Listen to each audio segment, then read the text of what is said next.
Hello and welcome to the ChooseFI radio podcast. Today on the show, we are going to be discussing our takeaways on the amazing episode that we did this past Monday with Vickie Robin. If you have not yet listened to that, you simply need to do so. ChooseFI.com/070. We're going to be talking about our takeaways and feedback from the audience. Then we're going to open it up and we're going to bring in your questions, your ideas, your thoughts for the remainder of the Friday Roundup. And there's so much to cover. Wendy shares how she paid off $80,000 over the last year, transforming her journey to FI. Caesar shares an article with the community talking about these new programs that are popping up all over the country, basically offering you 1 year of college, job-ready training skills, and no debt. And then finally, David shares the impact that travel rewards has had on his life and his family's. Welcome to the ultimate crowdsourced personal finance show. This is your Friday Roundup. You're listening to ChooseFI Radio. The blueprint for financial independence lives here.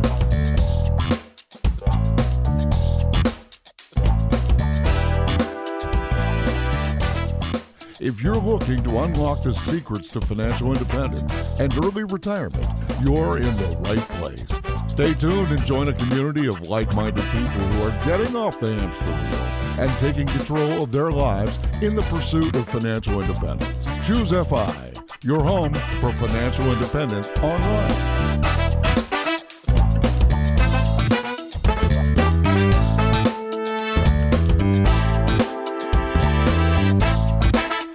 Brad, I am very excited to get a chance to tackle all the different topics that are going to come up in this episode, but I know that you've had some big stuff going on in your personal life, and I'd love to hear what's going on in your neck of the woods. Yeah, I think my neck of the woods is actually kind of changing here, where we are actually moving. So it's not any kind of big life change as much as it sounds. We're moving like literally 2 miles down the road.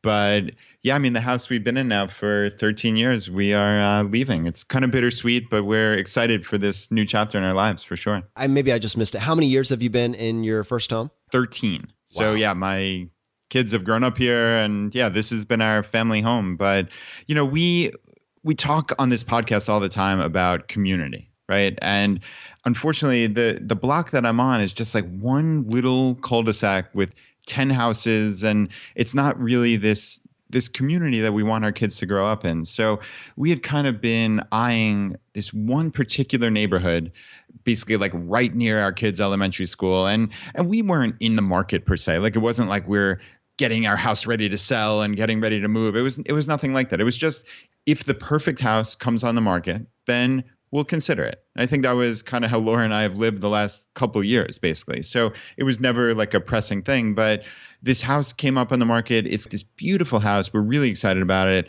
It's a little bit bigger, so it's not the ultimate FI play, but it's not dramatically more expensive. And the biggest thing is that within like 15 houses on either side of us, I think we have 7 different families that are friends of ours, including like my younger daughter, Molly. One of her best friends is 3 houses over. Anna has a good friend right across the street. I mean, literally across the street. So we think it's going to be a really nice lifestyle move for our entire family for years and years to come. And it's a big thing, but we're excited about it. Well, the big question is, are you still going to have access to the pool? Well, that is a great question. I don't think we would have moved if we didn't have access to the pool. All right, man.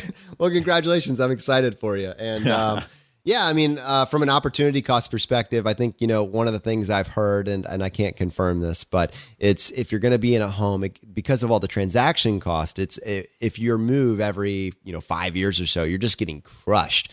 But 7 years appears to be kind of like that break-even point, and you guys have been there at 13. So it still would be very curious to run the math on rent versus buy for you over the last 13 years. But I'm sure from the perspective of cost of doing a transaction at 13 years, you're still doing okay. Yeah, I hear you. And that does kind of tie back to the Big Earn episode. And I definitely intend to do that. This kind of threw a monkey wrench in there a little bit. So I think that's why I've been dragging my feet as far as getting that analysis together with Big Earn and presenting it to the community. So I do intend to still do that. But yeah, forthcoming for sure.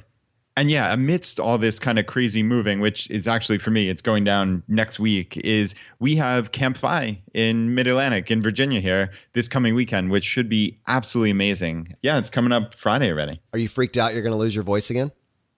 You know, I kind of am. Now it's becoming like a psychological affliction now. I'm a little worried. I was actually thinking about that before. I'm like, oh, it's just going to be my luck. I'm going to get sick or something. And as you probably know, I'm like the most positive minded person. Like I try to stay positive as often as I can. But for some reason, I have this nagging doubt that I'm going to lose my voice. Oh, man, I'll be sending positive vibes your way. That's awesome. You'll be fine, dude. You'll be totally fine. But I'm really looking forward to it. So JD actually messaged me. He's in Tennessee right now. He's heading this way. And he's actually bringing one of the board games that I introduced him to at the last ChooseFI. And he was telling me I don't need to bring it. So I'm going to have to look for a couple others to bring. But he's pumped. I'm pumped. We're going to play some board games at ChooseFI Mid-Atlantic, and it's going to be amazing. It is a fantastic time. I wanted to say this. That one is completely sold out, obviously, but there are 2 left for the remainder of the year. There is one in the Southwest. That is in Joshua Tree, California. That is going to be from August 3rd to August 6th. And then there is one in the South in Little Rock, Arkansas. That is going to be September 7th through the 10th. And I don't expect either of those to have ticket availability for much longer. So I would highly encourage you, if you're interested in something like this, to go ahead and get your ticket as soon as you can, if that is something that interests you. We have worked with Steven to put all of the events on one page for you. You can get all the information at ChooseFI.com/ChooseFI. And I know at least for that Southwest location in Joshua Tree, California, Paula Pant from Afford Anything is going to be a featured speaker, along with Gabby Wallace and Scott Trench. You guys know what big fans we are of Scott Trench from Bigger Pockets. That is just going to be an awesome, awesome event. So hurry up, go ahead and get your tickets. I'm sure they're not going to last much longer, but it's a great time. I mean, it really is a great time. You don't realize how stuck in your grind and your routine you are until you actually get a couple days to get out of that and go spend some time with some like-minded individuals. It's a lot of fun. Yeah, it certainly is. It's going to just be a great 72 hours this coming weekend. I can't wait. And you were talking about board games, and that's just one of many things that we do. Obviously, there are some presentations, but that's a small fraction of the time. But it was so cool to see on the private Facebook group that people were talking about setting up runs and bicycle rides and calisthenics in the morning. And you know, it's just really, really cool to see people coming together. I know I'm actually carpooling out there with a bunch of people. I'm picking up people on the way. And it's just like a nice community event. And yeah, I mean, we've been talking about that for over a year now. And yeah, I mean, if you're interested in joining one of these events, there are 2 left, as Jonathan said, in 2018. So yeah, ChooseFI.com/CampFI to find more info. Oh, and one more, I guess you call this housekeeping point. So you guys know that I went ahead and set up the Skinny Waist Fat Wallet Challenge, where I am actually going to be losing approximately 20 to 25 pounds over the next 12 weeks. Instead of just telling you how it went, I'm actually documenting it and turning it into a YouTube series. We released the first video, the day 0. Man, it's kind of painful to get this thing started. You always want to go to the finished product, but I think there's value in someone actually doing it right alongside with you. And there's this kind of fear of, you know, will it work? Will I be able to pull it off? Will I just abandon it halfway through because I get burned out? And I was convinced that more than anything, this sort of accountability, this sort of public accountability will keep me tied to this challenge over the next 12 weeks and give this thing legs so I will get the results. If you want to see that first video, love your feedback, love for you to get involved with it. And honestly, we'll try to incorporate some of your feedback into the show. Just go to ChooseFI.tv, and you will see that playlist at the top of our YouTube channel. But that has just been a lot of fun to put together, and the first video has officially been released. Yeah, and you talk about radical transparency. I'm really impressed, honestly, Jonathan, with what you put together. I mean, you are doing this, and frankly, you're being really vulnerable. I mean, you said you have 20 plus pounds to lose, and you like literally take your shirt off. Like, you're documenting this process along with the community. And I think that's a really cool thing. And I'm excited to see where you take it. And of course, you know, I certainly want to be involved, but I know this Skinny Waist Fat Wallet is definitely kind of your thing. And hopefully it really takes off in the community and we get some feedback and comments on the videos and such. It should be fun. Dude, if I don't pull it off, I'll be so angry with myself. So yeah, I am going to pull it off. This is going to absolutely happen. You're right. It puts you in a very vulnerable position to share your before pictures before you've actually pulled it off, right? I mean, if you've got the after pictures right next to it, then that's something. But yeah, this is definitely a journey, and there's really no shortcuts to this. It's kind of obvious stuff. But anyways, I'll save all that for the YouTube series. Go check it out. Let us know what you think, and bear with us, as this is literally the first YouTube video that we have ever made. So lots of fun stuff. Love for you to be a part of it. All right, man, that's enough time with this. Let's go ahead and talk about this past week's Monday episode. It was so powerful. Yeah, it certainly was. I mean, to have Vickie Robin from Your Money or Your Life on our podcast, it's kind of a surreal experience. And she was amazing. She really was. I mean, my wife, Laura, absolutely loved the episode. And she was joking. She's like, I think that's the least that you and Jonathan have ever talked on a podcast. It was like 2% of the time you guys and just 98% of the time Vickie. And she really brought it, right? Yeah, I did. I forced myself to be quiet. I was like, do not interrupt her. There is nothing that you have to say that is better than anything that she is going to say. Just be quiet and listen. But yeah, I mean, she has powerful messages. And I love just something as simple as reframing, making a dying.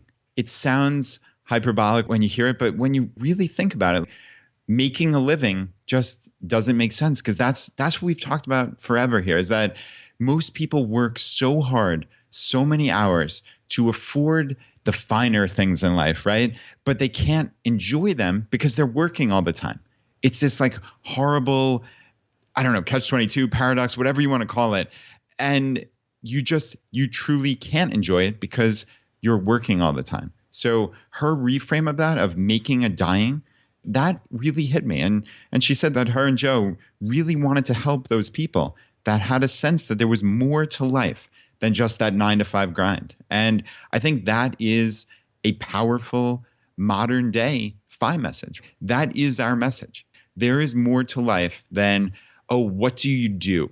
How many times have you heard that at a party? What do you do? As if your job was all that made up who you are. I mean, that's a preposterous thing. And hopefully people in the FI community understand there is so much more to you. There is so much more to life than just your job. And sometimes it's those little reframes that make all the difference. Honestly, Brad, one of the things in their book that had the biggest effect on me, and it's an ongoing theme in my life, is the idea of the true hourly wage, and basically how unaware we are of the value of our time. And I thought, she did this great job blending this example of this employee that's making this really good salary, $60 an hour, but not being aware that they have to really factor into that the overtime, the time that they're putting in to do the job when they get home, the time that they're just still thinking about the job after they leave, the time that they're having their recovery time before they can even interact with other people, the professional outfits that they have to wear that they spend thousands and thousands of dollars a year purchasing in order to be able to maintain that level of appearance, the societal pressure to join the different clubs, the commute, the time it takes to get to your job, the hour there and the hour back. All of that has to be incorporated into your hourly wage. It's incredibly powerful. And she says, you can pick holes in all of these models, but if you just look at this as a way to reframe your reality, you realize that your most precious resource is your time. And then that quickly allows you to reallocate your priorities. It'll change the decisions that you make almost overnight. And like you're kind of alluding to there, the exact numbers and the exact calculation is, we couldn't get into that precisely, obviously, on the podcast, though she tries significantly in the book. But it's more just that reframe of really all this stuff does factor in, and you don't consider it. You just don't. Even like you said, the decompressing time, that never would have even crossed my mind. But I mean, that is time that is really allocated to your job, no matter how you want to look at it. Once that aha moment has been had, that is time that you wouldn't be spending if you didn't go to that 9-to-5, then obviously it's included. The travel to conferences, things like that, the expense, the professional education, like all this stuff that like you just don't even think about, it has to factor in, and has to factor in to what your actual hourly wage is. And she said across all the different studies she's done and different people she's seen, that it's somewhere around a quarter to a third of what you thought you were actually making per hour. And that is really astounding. And then, of course, the natural progression from that is, okay, every purchase that you're making. Well, I don't think necessarily most people go out to dinner and say, oh, it's a $60 dinner.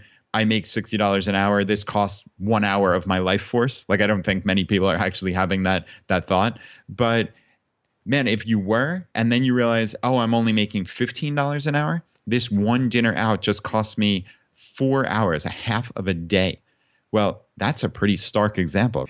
So I think it's a reframe, most importantly, for people who have never thought this way. But even if you're somewhat loosely aware, it really does buckle it down to, wow, I'm only making a tiny fraction of what I thought I was. So maybe these purchases should be thought more thoroughly. Yeah, I mean, let's take an extreme example, though. Let's say you calculate your hourly rate and it goes down from, $30, $40 an hour, something like that, down to like $12 an hour, anything in that range, or $8 or $6 an hour, something, really ridiculous. Now you start looking at these higher end purchases like that 70-inch TV. I was going to say plasma, but I think that's like almost 10 years ago now. That's like how behind the times I am. But you buy that, 70-inch TV, or you get that $6,000 all-inclusive vacation or something else like that. And it, if you're basing it on your initial hourly rate of $30, $40 an hour, you're like, oh, okay, maybe that's like 3 or 4 days of my time. And that's great. But then you base it on your true hourly rate and you realize that you are giving up 6 months of your life and your life energy to make this purchase. And then you're like, that's insane. Maybe there's a way that I could do this a little bit more smartly. Heck, maybe I could just use travel rewards, to pull this off for free and I could reclaim that. In my mind, Brad, what we have stumbled upon with our iteration of this is trying to incorporate all these other life hacks to give you some of the best of both worlds. You still get all the experiences, but using this idea of value, using this idea of your life energy being the most precious resource that you have. How can we do this more smartly? More smartly? Is that a word? Is that a phrase? I think I just made it up, but we're going to roll with it. And I just, I love how she incorporated this so naturally. And it's incredible that long before I knew who Vickie Robin was, I was using this type of language just because the people that I found out about FI from were inspired by her. It just passed through, it's just, these ideas are so incredibly powerful and addictive. And once you see it, it's very difficult to unsee. Yeah, I agree completely. And I think kind of what you were talking about there is something that we need to reiterate more often is that FI is this total life optimization strategy. And sometimes there are really essential tenets of it. And to me, this is one of them, that you are giving up your life to earn this money. And therefore, when you spend it, that is life energy that you're spending. So I know it's kind of weird to put into those words, but it is important. And it's important that you internalize that, right? So if that's a fundamental underpinning, then you think about purchasing decisions differently. You just do. And with that total life optimization strategy, it's not just about the nuts and bolts. Like we've talked forever on this podcast, 100 plus episodes. It's not just the nuts and bolts of personal finance. It's a little bit about everything. It's happiness, it's community, it's fitness, it's health, it's relationships. Obviously, it's the money. It's a side hustle, right? It's all these things that we're trying to learn. And that's kind of what we're doing here with this podcast, bringing on all these various guests. And you'll start one week, right? You'll have Vickie Robin, who is one of the pioneers of financial independence, talking about these essential underpinnings. And then the prior week, we had Michelle from Making Sense of Sense, who talked about this incredible side hustle that she built, that she's making. I think I just saw her income report, and last month she made $240,000 in 1 month. Those are not totally different messages. It's all part and parcel of this larger strategy of there are lots of different levers to pull, as Jonathan always says. You just have to choose which ones work for you and take action. That is what we always talk about here. You have to take action. You cannot just passively take in content. Sure, it's great if you listen to our podcast and plenty of other ones, but you have to get up off the couch and take action. And we see that every week in the Facebook group and with voicemails and emails. You guys are doing that. Just continue to do so. That is what FI is about to me. And when you were talking about community, man, being a part of this, Lauren actually said, I was lucky to grow up on the island where Vickie currently resides. Her comments about how everyone shares and helps out are so true. And then Joel said, I love the way that you, Brad, rephrase the purchase questions from Amazon to anything. So in our hot seat, we used to say, what's the best thing you purchased on Amazon? But Brad, I know you made a very intentional decision to move from just some maybe gimmicky question about what you purchased on Amazon.com to talking about a purchase that you made that had value for you. And I thought that, I agree with you. It has so much more depth And it imparts so much more meaning when you talk about someone like Vickie Robin, who gave away $1 million in profits to basically charity groups to help people get their financial ground game in order. And what did she actually purchase? What is bringing value to her life? And for her, it was this essentially camper that allows her to have this community with her friends. Yeah, it's neat. And that kind of talks about the fulfillment curve that she talked about, which I know you want to talk about in depth here. And it's about that point of enough. What do you get value from? And what does that look like as you're basically sliding up this fulfillment curve? And how do you know when you're on the other side? And as she said, everything you buy behind your enough point is just clutter. And that was a really powerful point to me. I made sure I wrote that down because, that just stuck out. Everything you buy beyond your enough point is just clutter. I've heard a lot of people saying that you're never going to get rich being frugal. In fact, it was something that was quoted on a show that I was on recently by one of the other people on the panel. And, I can see where they're coming from. I can see them saying that you're never going to pinch pennies and get rich. But I think what they're missing in there is that you get to enough long before you get to rich. And while I have nothing against getting to rich, I think if you can pull it off, that is amazing. And I think there are plenty of ways to do it. And I'd like to share them with you and discover them myself. But I think that you can get to enough very easily by just being intentional. That is a powerful, powerful message. And it also, there's an opportunity cost to getting to rich. How many people work decades longer than they need to in jobs that they don't enjoy so that they can be quote unquote rich, when in reality, the richness doesn't dramatically change their life in any way. In fact, it creates new problems for them. My favorite thing was what Frugal would say. I just want to get to the point where money doesn't matter. Money doesn't matter. It doesn't affect me from a scarcity mindset, and it doesn't affect me from having so much of it that the way I interact with people is incredibly jaded. That is exactly my thoughts on the matter as well. And so there is, this fulfillment curve from the perspective of stuff. And I'll be honest with you, of the two of us, Brad, I'm the one that has the predisposition to struggle with knowing when I've gotten to clutter. I have an eye for gadgets. I like, the newest gadget, tech toys, that sort of thing. But there is a point in time where you don't even want to go in the room because it's kind of overwhelming. All the stuff that you've acquired, it's probably a pretty good sign that you have moved into clutter.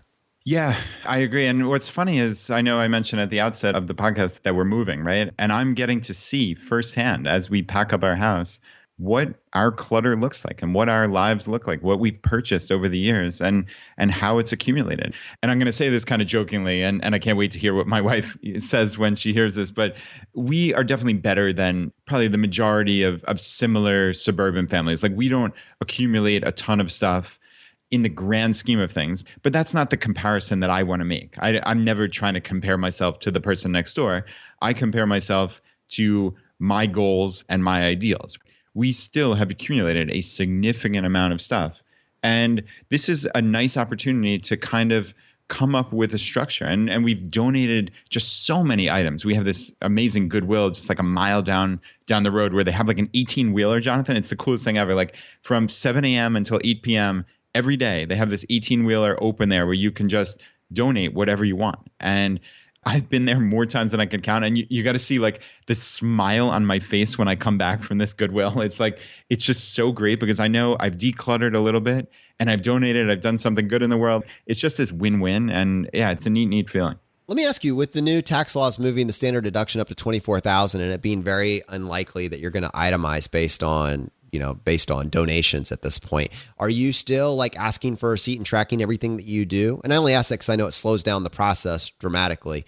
Or at this point, are you just literally taking it there and leaving? Yeah, that's a good question. I think just out of habit, we have been picking up the donation form and just kind of jotting down what we've donated. I mean, we're not like going through calculations at that moment, but I think if it ever came to it, Laura would go in and jot down approximate prices and value and things like that. But as of now, yeah, we are picking up the receipts just because I'd hate to need it. By some free chance, if we do itemize, I'd hate to need it and not have it, right? Totally off topic, but I was just curious. No, it's a good question. It really is a good question. But yeah, it's funny, like as we're making this move and we have pared down, I mean, probably 25% of what we own is just been gotten rid of, which is kind of cool. It enables us to come up with this structure for our new place. And we are going to try to not let clutter overtake it, to actually be intentional. It's almost like that discipline equals freedom thing that I always talk about with Jocko Willink, is like, once you've set up a structure for, okay, as silly as this sounds, like library books go here. We probably have 70 library books taken out Are you literally kidding me? at this moment. Jonathan, I kid you not, 70 books. Because I went through, and I'm a crazy person. Like, I went through our 4 different accounts and I hunted through the house to get them all in one pile, just so I was sure that we had them all. So like, I know it's 70. All right. So are you going to stay with a straight face that you have not paid any late fees over the last, 4 months? Can you honestly say that right now? I think we're under like $1 or so. And I think those might have been intentional decisions from Laura to like, hey, I have to read this book. It's worth to pay the 10 cents and bring it home bring it back a day or two late.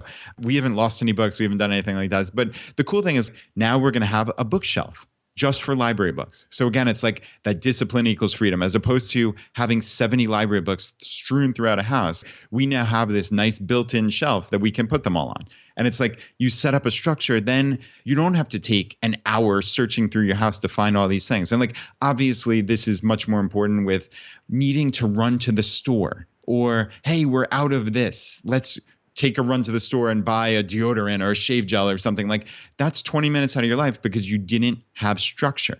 And I know I'm kind of getting off topic here, but I think this is an important message. So many of us, we just lose time because we don't have a plan. Whereas if you had some order to your life, you would know when you're getting low on X item that's essential. And the next time you're at the store, at your own leisure, you buy it. That is a message that I really think will help people. I legitimately do, because I know it's helped us, and it will help us even more as we move to this new, slightly better and more optimized structure. And Brad, while I want to applaud you for getting rid of clutter and trying to be more organized going into the future, I'm aware, like increasingly so, that clutter and this kind of consumption problem that we talked about is overwhelming our planet, like in a very scary way. I saw an article on CNN. It was released, I think, on March 23rd of 2018, this month, basically saying that there is a huge swirling pile of trash in the Pacific Ocean that is now 3 times the size of France. 3 times the size of France. That's not hyperbole. That is, like, as seen from a satellite right now, a island of floating plastic and debris. That is insane. That just shows that we as a society are out of control. And honestly, like, I'm the last person to even bring this sort of thing up. I'm shocked that I'm the one actually saying this on this show. If you use the word climate change, for instance, it's a very political term that really triggers people in different places, one way or the other. People say it's subjective. People say it's reality. You can't deny it. But what you cannot debate, what you absolutely cannot disagree with, is that right now there is a pile of trash in our ocean that is 3 times the size of the country of France. That is terrifying. And what does that mean as exponentially we start producing more and more, and as a society we start consuming more and more with no thought into where the packaging goes afterwards and what is actually being packaged? These disposable water bottles that get tossed, all these sorts of things. What does it look like when a society runs amok without any sense of societal responsibility or global responsibility for this waste problem? And what they actually say right now is that our landfills, our waste fills, they are not degrading trash like they're intended to. And actually, they're preserving stuff. And so they can actually find newspaper clippings where you can still read the print that are over 80 years old. And so this isn't going away. This isn't a problem that's going to solve itself. And to me, I'll be honest with you, this was a reality check for me that permanently changed my worldview. And my wife just said to me the other day, wow, you're really becoming very radical on this as I'm trying to figure out what to do with, every single piece of packaging that comes to our home. What's the best way to do it? That sort of thing. It's because I'm realizing more and more that at a personal level, I don't want to be contributing to this problem. And at a global level, this is not something that an individual can solve. Personal responsibility will likely never get us there. And so in that regards, I find myself agreeing with Vickie. Now, I will say that, like, Brad and I have from day one tried to have an apolitical show. We actually disagree with each other on, at least initially, we thought we disagreed with each other on a lot. But I think that, as an individual that's taking personal responsibility, that's focusing on intentional living, you suddenly become more and more aware of the little things that are destroying this wonderful place that we all have to live for your kids and your grandkids. And you suddenly become more and more involved. I have a 1-year-old. I want him to have an ocean and clean water so that he's not drinking little micro parts of plastic and whatever horrible results that'll have on his outcome. I want a safe world for him to grow up in. And I don't know what it looks like, but for me, this article, which I'll link to in the show notes, was a giant wake up call that this thing isn't going to solve itself. Yeah, I kind of echo what Danny said, actually. I've been amazed. Like, you probably brought this up to me like 3 or 4 times in the last week or so. And it just seems to have really hit you at like a really deep personal level. And yeah, I think it probably has a lot to do with your son and the world that you want to leave for him. So I've definitely been surprised and impressed that this has hit you at such a deep level. And yeah, just kind of talking about the apolitical nature of ChooseFI, I think it's really important. You and I have set out from the absolute word go that this show will never be about politics. It'll never infect the show in any way, shape, or form. We stick to that and hold to that. And I think the main reason is we want people to find common ground. We don't think much, if anything, that we talk about here is really up for this horrible debate over, other than good-natured, of course, oh, we shouldn't put all our money in VTSAX or we should have it in bonds. Of course, there's always room for debate about intelligent things. But unfortunately, so many times in society, people just argue for the sake of arguing against the other team, right? Or the other tribe, or however you want to look at it. And that is not what we want here at ChooseFI, and it never will happen. So please know that that's kind of the background of how we look at this. But of course, we always respect our guests. Obviously, it's no secret where Vickie is coming from on the political spectrum. I think it's just obvious when you hear her talk. But I think her points are really essential. And I was so impressed with how our Facebook group handled what could have been a combustible thing, right? We had a comment somewhat about politics and Vickie's episode, but it never devolved like it would on so many other places on the internet, cesspools, that just turn into vile and hate-filled language. It was very respectful. It was even, we saw so many that were, I don't think I agree with Vickie's politics, but I loved her message and I'm going to go buy her book. That is a very, very powerful statement. And that takes a big person, especially in this day and age where we are so quote unquote polarized, to actually step back and say, wow, Vickie has something to add to my life. I might not agree with her on everything, but the important stuff I do. To me, that is a really, really powerful message. There were a couple things that came to mind, and I'll just be honest up front. I don't agree with all of Vickie's politics. We just don't line up on the same page, but I do see common ground there. And I think one of the places that Vickie's coming from is she sees this incredible value to college. Historically, college meant that you were going to earn substantially more money than someone that didn't go to college. So if that's your perspective, I understand why you think that college should be a quote unquote right for everybody. Everybody should do it. But I don't think that college has the same value now that it did 5 years ago, 10 years ago, 20 years ago. It is rapidly changing. And we are moving into this new economy where it's not what degree do you have. It's almost like the bachelor's degree has become the new high school diploma already. It's what have you built? And I just think that we're all grappling with this new reality. We're still trying to figure out how to get college for as low as possible because right now that's the best possible solution. But I think more and more of us are finding out that it is truly what have you built that's getting you the job. And so I don't think the answer is that everybody gets college as a free right, as a guaranteed passage at super low cost. I think what that does is that just speeds up the train to just basically permanently devalue the bachelor's degree altogether. And it'll just mean nothing. It'll mean all of us are essentially in high school for an additional 4 years. If that actually is where it is. And what employers will start to do, since everybody has that degree, now everybody has to do grad. We just kick the can down the road. So while I think Vickie's heart is totally in the right place with a lot of these programs, I think the reason that this is so appealing to us is we're looking for smarter ways, of doing this all together, Brad. And I just don't know, maybe for your kids when they're going to college, this still is the play. But for my 1-year-old right now, when he's 18, I have significant doubts about whether or not college is going to be the answer for him.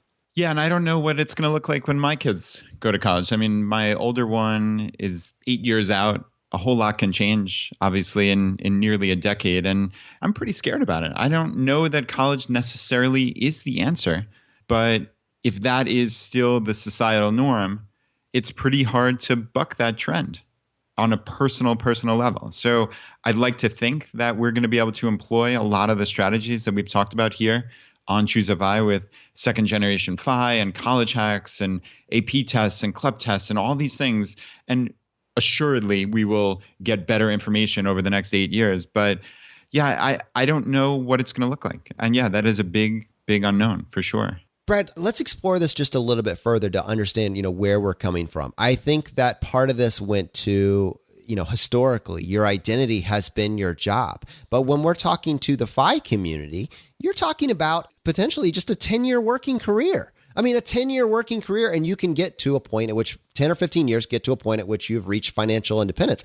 If you're talking about second generation FI, it may even be shorter than that because they have this ground game in place at such a young age. So what you're talking about is you spend all this time, in school learning to read, write, and basic learning type skills. Then you get to high school, you get your 4 years in high school, and then you get to college. Now you have 4 years in college. Now you finally have your degree and you're paying off your debt for 4 years. And now you're in this job and you're trying to crush it, and then you're trying to get out as quickly as possible. Like, I don't know, like that speaks to opportunity cost. Like, what does it look like to do this with a little bit more intention? And if we're saying basically all you need to do is hit a median income and then have a solid ground game at the beginning, it opens up so many more options. And what we're finding is now, as there's this increasing push over the last 15 years for everybody to go to college, there's created opportunities, right? There's created gaps in other industries, including all these trade schools. Honestly, if you're only looking at doing a profession for 10 years, if you can start the profession at 18 years old and be done by 28, like I'm just graduating at 28 years old with $168,000 in debt, you'd be getting out. And I can actually point now to practical examples of people that have basically pulled this off. Gwen left her job. Fiery Millennial from Fire Drill Podcast left her job before the age of 30. She's just done. Sun Wu in our community has been pursuing this extended degree. I have a feeling that he's not going to last in that particular program very long. I spent 12 years, pursuing pharmacy, and then I found something I was passionate about and moved out. If you only need to find something that you enjoy for a 10-year period of time, and you find that there are all these opportunities that don't require a 4-year degree, because your timeline is so compressed with how long you need to work, I don't know if college is the answer for everybody. And I suspect that is the answer for far fewer people than you initially think, if you think that everybody has to go to college. Yeah, and that concept of opportunity cost is so important. And really, for many people, they just don't think about it, right? You think, oh, I'm going to go to college, 18 to 22 for most people. Even if you come out with little debt, if you were lucky enough to have saved up some money or had parents who paid for some or all of it, well, that money was still paid. You still could have started at 18 with a job earning some amount of money, $30,000, $40,000, $50,000, who knows? And you aren't then sending $50,000+ out the door to some private school. So, I mean, that's actually close to $100,000 swing for each year of college. If you talk about the full opportunity cost of not only are you not paying for college and room and board, but you are earning an income. So the swing is much larger than just, oh, this is what I paid for college. All right. So that's an important point. And yeah, Jonathan, I never thought about that. You came out of pharmacy school at 28 without 10 years of potential earnings, your foregone earnings, plus all the money that you spend. I assume it was more than the $168K. That was just your debt, but that probably wasn't necessarily all the money you paid for all those years of schooling. So that opportunity cost, whereas compared to like Scott Trench, who, albeit he did go to a 4-year school, but his net worth in his mid to late 20s is in the many hundreds of thousands of dollars, right? So that's positive as opposed to your negative $168K. That is an amazing swing. And every dollar that you earn in your teens, every dollar that you earn in your 20s is so much more valuable than a dollar you end in your 30s and your 40s. You know, this is the lost decade for so many of us that we're trading for a perceived benefit that doesn't show up on the other side. And honestly, if Vickie writes another update in a future year for Your Money or Your Life, she's missing something in the true hourly wage. What did not get calculated into that is the point in time which you start earning. That if you had made a more optimized choice that offered even a lower salary, but you got it at an early age and you didn't have to go into debt to get it, it's more valuable. Every dollar that you earn is more valuable if you earn it sooner with less debt incurred. I mean, this is radical stuff, but if you latch onto it and you realize, I mean, it just opens up the world, opens up so many more options. And we're not just going to leave this here. We are actually going to bring on people that can highlight these different paths. We're going to be talking with Ryan Carson from Treehouse in a couple of weeks here about this incredible program. Basically, it's a year of education. It's going to cost you about $1,000, and you're going to be able to get out and make a median $50,000 a year income. It's incredibly powerful. We're going to bring on Captain DIY. He got into college, was in a fantastic program, but saw the opportunity of pursuing a trade and left and is just crushing it. So this is not a fantasy that I'm just imagining. This is reality. People have latched onto this, but when you tie it back to life optimization, I'm telling you, the strategy for your kids, that most optimized path with everything that we're talking about in the show may look radically different from this perceived path that everybody has to take. Everybody has to go to college. I don't know if that is still a universal truth. Yeah, in this day and age, you can learn just about anything online. I was recently reintroduced to the website Khan Academy. I don't know if you've ever heard of that, but it's KHAN, Khan Academy. And it is the most remarkable self-learning site that I've seen. I mean, my daughter is in 4th grade now, and I don't know, she's a pretty good math student. She wants to kind of get ahead by, I don't know, a year or two. She has these crazy goals that she sets in her head. And she came to me yesterday and said, Daddy, I want to learn more advanced math. And I swear this is like an actual conversation from my 9-year-old, which is insane. I realize how fortunate I am here, but I'm like, all right, well, the best place that I know is Khan Academy, and let's just sit down. And basically if she wanted to, and she was capable of, she could go through college math just right there at Khan Academy for free. I mean, how freaking cool is that? That is just astounding. And she's starting at a 5th grade level, and she literally can go through all the videos, all these questions, assess where she is, and just kind of move from there at her own pace. It doesn't have to be there's a class of 25 kids and you have to go to the pace of the slowest kid. It's your pace. This is a new world. You don't need these degrees anymore saying that you have X learning. It's obvious. Again, we have that guy Ryan Carson coming on soon, and Treehouse just sounds like this cool platform. This is one of many, so we're not trying to plug that in particular, but you know, and potential employers know what your skills are because they're right there on paper. You prove them out. To me, that's how the world should work. And it shouldn't just be some nebulous, oh, I went to college and passed for 4 years, so that means something. Well, I don't know if that means something or not, but I can tell you for sure that if you go through Treehouse and you can show your coding abilities, that the proof is in the pudding. It's right there on paper. If my daughter can go through and pass all these Khan Academy math lessons and get to a 9th grade level by the time she's in 6th grade or something crazy like that, well, that's the level she's at. She's not at a 6th grade level anymore. And like, to me, that's how we should approach learning and skill acquisition. Going back to what Vickie said about universal healthcare and about free college, and I'm sure many people listening kind of recoiled because that's not their view of politics or how the country should work, et cetera. But I take the reframe from the FI perspective, which is what we've been talking about forever. We've had so many voicemails and so many questions about healthcare and college. We intelligently know that there are major issues here, right? There's $1+ trillion in student loan debt. There are healthcare costs that are just astronomical, especially if you want to get to FI and not have a full-time W-2 job. We know there are problems. I think that's the common ground point is we know there are problems.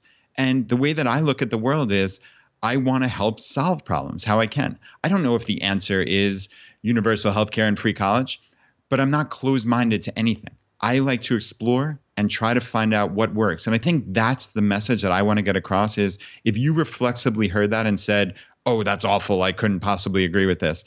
Well, just take a step back and just be open-minded and say, all right, what can I agree with? I can probably agree that there are problems with both of those major parts of American society and the American economy. How can I, as an individual And as a member of the FI community, as an American or whatever, wherever you are, how can I help improve that, right? So that's my message, is reframe it with common ground and how can I help? But this was the more powerful part of that, in that people in the FI community, because they have figured out how to get out of the grind, they have the bandwidth to solve problems. That is what we're going to see. I wouldn't be surprised if essentially over the next 5 to 10 years, you start seeing outsized influence from people in the FI community that are dedicating their free time to solving problems. Gosh, I wish somebody in this community could solve the trash problem in the Pacific. That would be amazing. This is your passion. And this is something that you've been researching. And now you have the bandwidth, because you're not trying to figure out how to keep the lights on for your family. You figure out what an efficient recycling program would actually look like at a global scale. That would be amazing. And healthcare. This is something that Kevin in our community is coming up with a solution for. In fact, I know he's doing a webinar. It's incredibly limited. There's only 50 spots, but he gave me permission to go ahead and plug it on the podcast. I'm going to set up the link. ChooseFI.com/healthcare. It'll take you to where you can watch this webinar that he's presenting. It's going to be on Saturday, April 14th. I'm telling you, the first 50 of you that RSVP, you'll get a spot, and he can determine based on how much extra interest there is whether or not to do a second one. But people are wanting to solve problems. We realize that now that we have figured out a way to, solve our own financial game, we're figuring out how we can give back. There is no they. There is you. And if all of us assume that someone else is going to take care of something, then we've seen how that story ends itself. So these are sorts of powerful things. And I love this idea of people believing that they can make a difference without knowing proof of concept, without knowing for certain what the outcome is going to be. They're willing to put in their time and their energy and their resources into solving the problem. Go to ChooseFI.com/healthcare, RSVP for that event. I would love to see you there. And I think it's going to be incredibly valuable. That's going to be on Saturday, April 14th at 6 p.m. It's a 1-hour webinar. That's at Mountain Time. So I'm sure you can go to the Facebook and it'll allow you to add it to your calendar. But that's going to be something, that's just another example of what this looks like and how motivated this community is. I truly believe while Vickie Robin had the attention of half the world, at one point in time by being on all the daily shows, she was still at a disadvantage because she didn't have her own platform to get this stuff out there. She didn't have social media ready to share this with people that were of like minds. There was no way to coalesce around it at a national scale. And now that she's rejoining this movement in 2018, I truly believe that this is a movement. It's not a subculture. It is a movement. There's a reason that you're seeing 25% growth month over month, because it's such an obvious choice. When you wake up from the matrix, you can't unsee the difference that it has on your life. Why wouldn't everybody choose this? It doesn't make sense. And it just needs, the messaging has to be right. And I hope that's what we're contributing to in our own small way. And talking about seeing the matrix and being able to change on a dime, we had this post in our Facebook thread from Wendy, and I had to give her a shout out from this. She said, "Thanks to Brad and Jonathan for this group and this podcast. Just about 1 year ago is when I first found the podcast. And it seems so cliche just to say it changed my life, but it's the honest truth.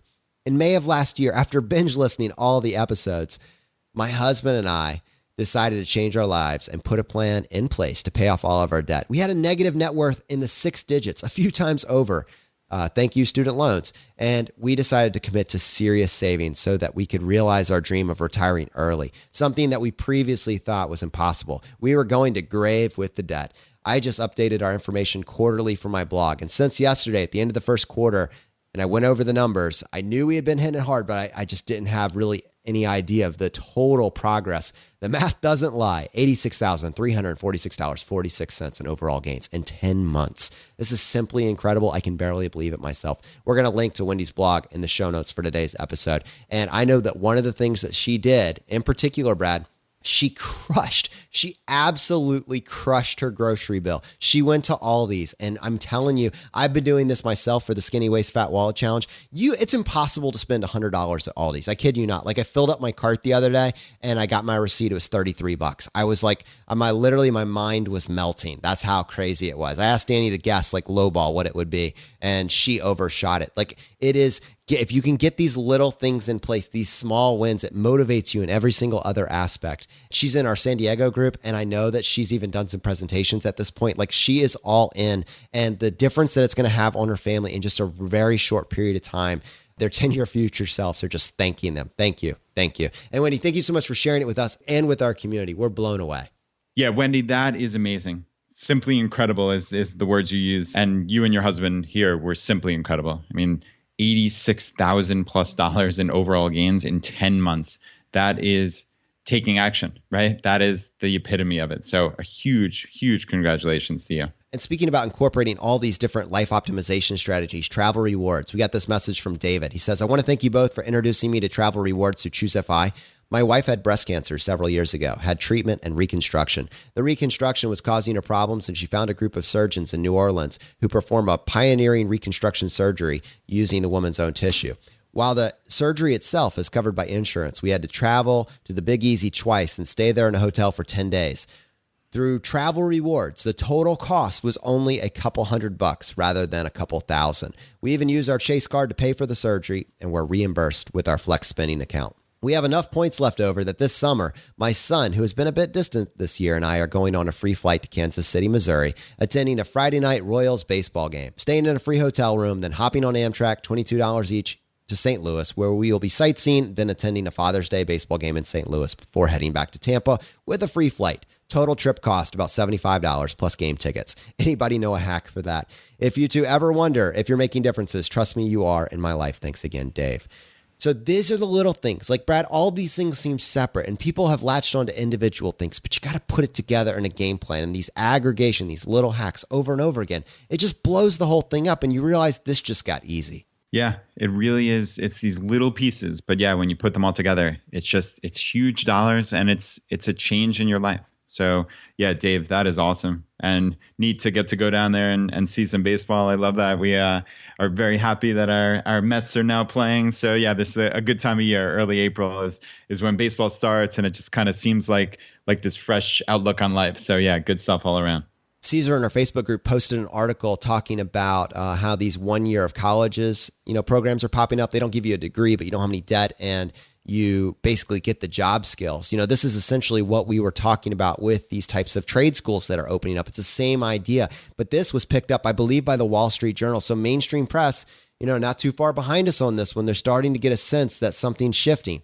So we've been trying to continually make it easier for you guys to listen to the ChooseFI radio podcast. And Chip from MakeMeASkill.com has been helping us create a skill on Alexa. Skill is basically a way of saying that if you have an Alexa or an Echo device, you can just very easily give a voice command to your Alexa or your Echo, and it will pull up the ChooseFI radio podcast. So anyways, he gave me an update. There's some new skills that have been added. Just wanted to let you know what's going on behind the scenes.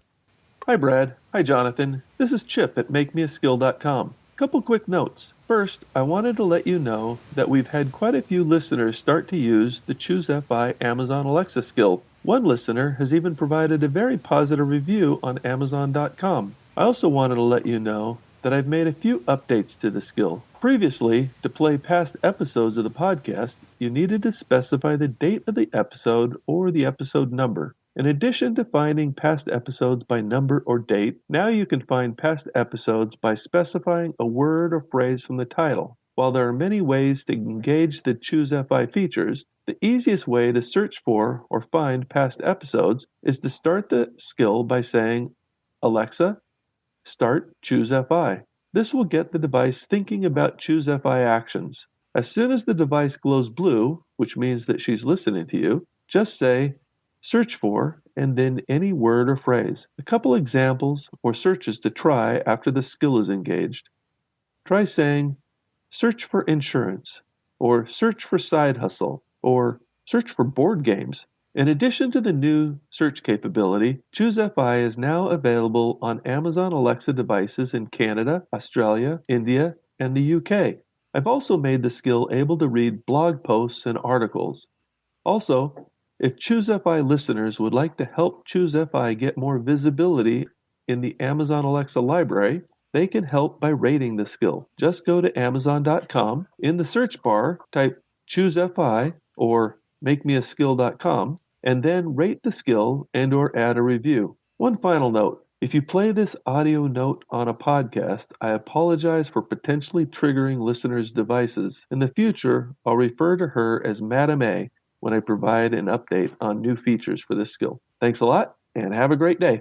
Oh, I'm definitely sure we triggered Alexa. That is awesome. Chip, thank you so much for that voicemail. You know, I actually know that we have a fair number of podcasters that listen to our show, and I highly encourage you to hook up with Chip if you want him to create a skill for your podcast, just because he's so good at it and he just does it so seamlessly. So a huge thanks to Chip at makemeaskill.com for setting this up for us. And then for our community, you know, this is just one of those things. How can we make it easier? You know how many times that we get a message saying, what was the episode that you talked about rent versus buy in? This is, now that Chip has solved this, you can literally just set this up through your Alexa or your Echo, and it can make this a seamless process. I mean, that is incredible how technology can be used to do this now. And to be honest, when you send me that message, I have to really think through the notes. And I'm going to ChooseFI.com. I'm going to the search bar. I'm trying to find, all right, what episode was that? But I think Chip basically has just solved this for us. Yeah, that's awesome. I love that. Madam A, too. That's hilarious. It's in the lexicon. All right, guys. Well, unfortunately, that's going to bring this episode to a close. Now, as you know, we like to finish every episode by doing a drawing for a copy of a book that we have found useful. We have 3 books that we are always recommending, and it is The Simple Path to Wealth by J.L. Collins, Design Your Future by Dominic Cortuccio, and Freelance to Freedom by Vincent Puglisi. Now, if you want a chance to win one of these books, all you need to do, just go to ChooseFI.com/iTunes. Follow the written instructions there. Leave us a short written review, and then send us an email to feedback@ChooseFI.com, letting us know that you left a review and what the screen name you left it under. On that same page, we also have a link to Stitcher. So if you go to ChooseFI.com/iTunes and you're like, I don't use iTunes, well, we have a link to Stitcher, and you just click on that link. It'll take you there. You can leave the review on Stitcher as well. Either of those will work. Anyway, send us that email with the screen name you left it under. And then every week on the Friday roundup, we announce the winners. We give away 1 book for every 5 written reviews that we get. Brad, how many winners do we have today? All right, Jonathan, we have 1 winner today, and the winner is Casey. And Casey called this the Best 5 podcast. ChooseFI is a great podcast. I've been interested in personal finance and financial independence for a long time. I read lots of blogs and have listened to various podcasts over the years. ChooseFI is the only one that I've listened to all the historical episodes because they are so fun and informative. I'm a finance and tax law geek, but tax gain harvesting never really clicked until I listened to their roundup episode on the topic with episodes 18 and 18R. I enjoy the broad range of topics and intensities they highlight and discuss. They don't just focus on a one-size-fits-all approach to financial independence. Start from episode 1 and you won't be disappointed. Hey, can I make one extra little pitch on this? Guys, we're at 987 reviews right now. I mean, that's like 13 away from 1,000. If you've been listening to this and you've been meaning to leave us a review, but life just got in the way, take a second this week, leave us a written review. It is a huge help to us, and it would be insanely awesome to hit 1,000 reviews on iTunes. That is such a small percentage of podcasts that reach that landmark. We would be so grateful if you would take a time out of your week to do that for us. All right, guys, if you got value from today's episode, take a second, press the subscribe button on the platform you're listening to this on. Just lets the providers know you're getting value from the show and you want to be here when we produce additional content. The fire is spreading, my friends. We'll see you next time as we continue to go down the road less traveled. You've been listening to ChooseFI Radio Podcast, where we help middle-class America build wealth, one life hack at a time.